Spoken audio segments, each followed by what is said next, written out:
Hello everyone, welcome to the teachers journey. आज हम बात करने वाले हैं एक बहुत ही इम्पोर्टेंट टॉपिक पर। जी हाँ, हम बात करेंगे यहाँ पर हिंदी ग्रामर को कैसे प्रिपेयर करें for various teaching examinations like DSSB, PGT, TRT, PRT and CTET।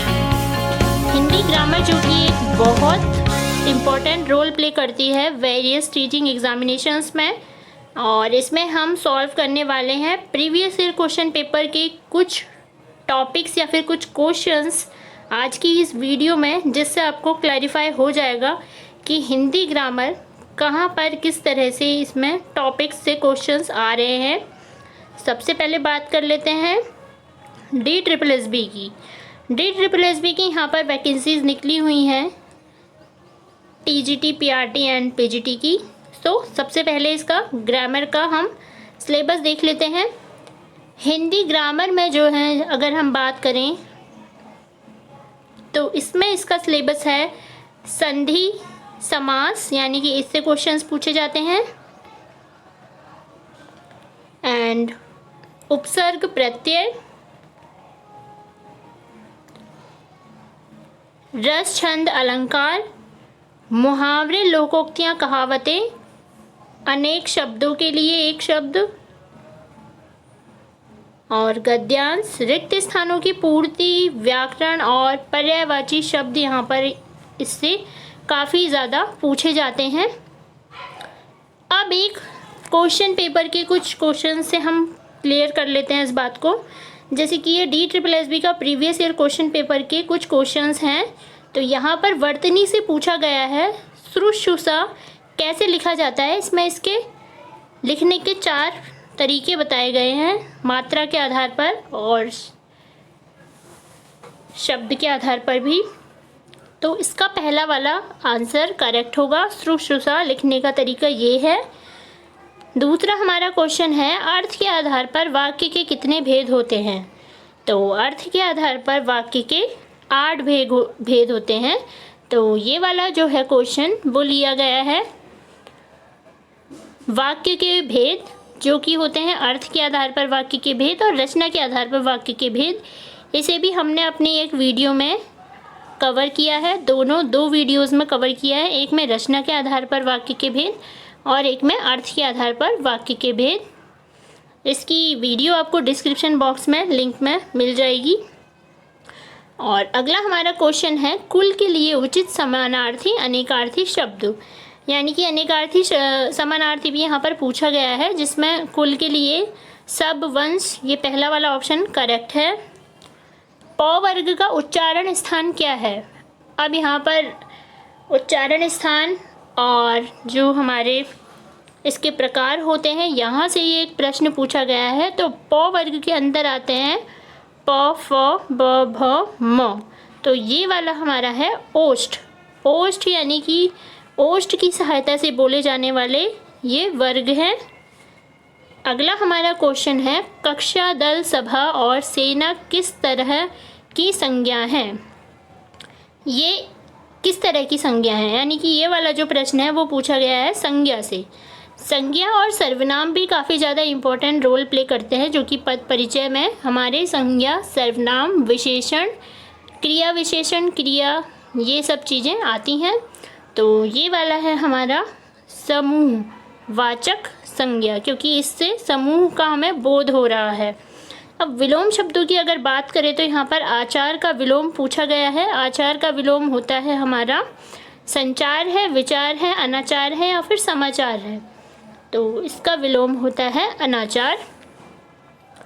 ये तो थी हमारी DSSB के प्रीवियस ईयर क्वेश्चन पेपर्स। अब इसके बेस पे मैंने बताया आपको कि ये सभी कुछ इसमें पूछा गया है। इसके अलावा इसमें गद्यांश भी दिया जाता है और गद्यांश से कुछ प्रश्न भी दिए जाते हैं, जिसमें वो किसी भी शब्द में उपसर्ग या प्रत्यय भी पूछ सकते हैं, संधि समास को भी कवर कर सकते हैं। ये चीज़ें यहाँ पर आने वाली हैं।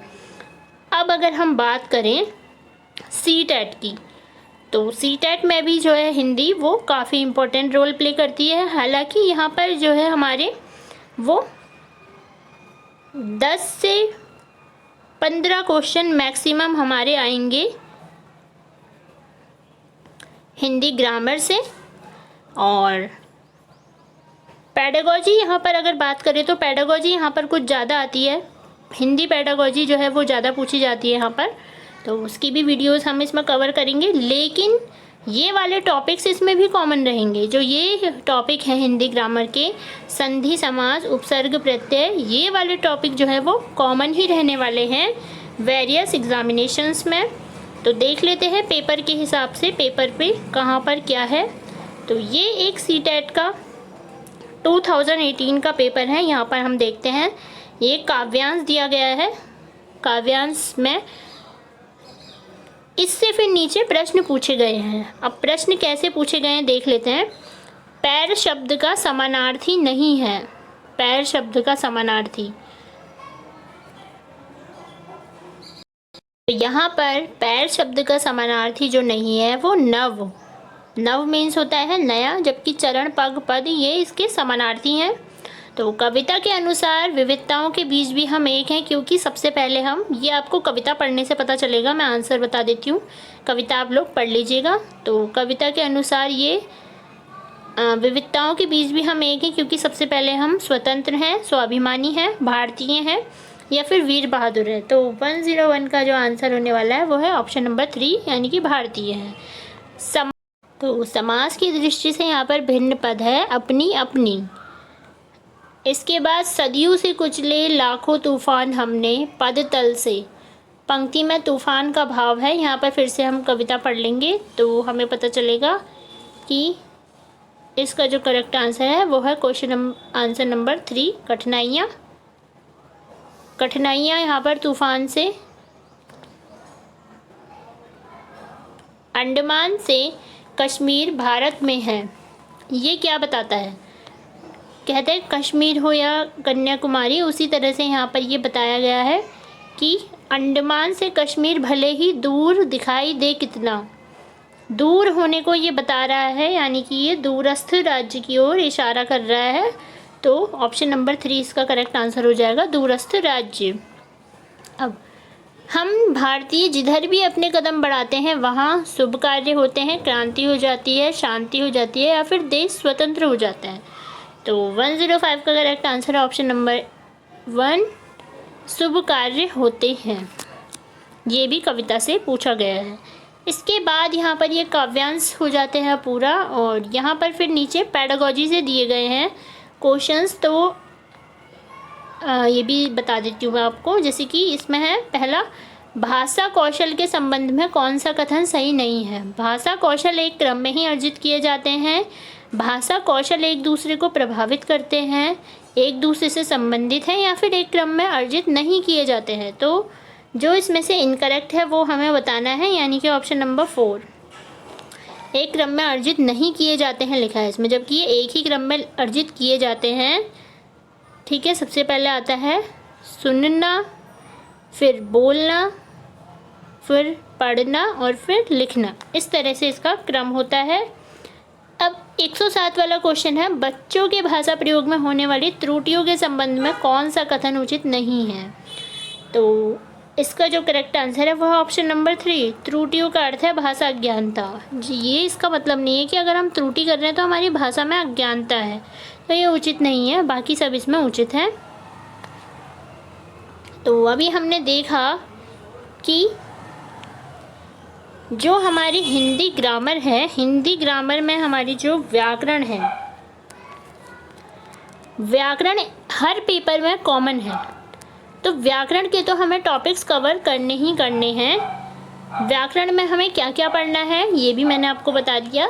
सबसे पहले तो संज्ञा, सर्वनाम, विशेषण, क्रिया, क्रिया विशेषण, ये सब चीज़ें हमें पढ़नी है, कवर करनी है। इसके बाद विलोम, पर्यायवाची, समानार्थी, मुहावरे, लोकोक्तियाँ, ये सब भी कवर करना है। इसके अलावा समास, संधि, रस, अनुच्छेद भी सॉल्व करेंगे हम, और अलंकार भी करेंगे। तो ये सब चीज़ें हमारी हर किसी पेपर के लिए कॉमन है। हर पेपर में ये इतने हिंदी ग्रामर का पोर्शन तो आएगा ही आएगा। इसके अलावा जो है DSSB ये वाले जो पेपर हैं हमारे, टीजीटी, पीआरटी ये वाले जो हैं वो हिंदी ग्रामर को ज़्यादा पूछेंगे। इन एग्ज़ाम्स में हिंदी ग्रामर को ज़्यादा पूछेंगे, जबकि जो हमारा सीटेट का पेपर है उसमें पेडागोजी जो है शिक्षण शास्त्र, उस पर भी ध्यान दिया जाएगा, उसके भी ज़्यादा क्वेश्चंस आएंगे तो वो भी कवर करेंगे हम। इसके लिए एक सीरीज़ स्टार्ट होने वाली है, तो जुड़े रहिए हमारे साथ। और Hindi grammar subject related confusion हमने आपका दूर कर दिया है। इसके अलावा भी अगर आपको कोई कन्फ्यूज़न है तो कमेंट सेक्शन में बताइए। Thank you so much and have a good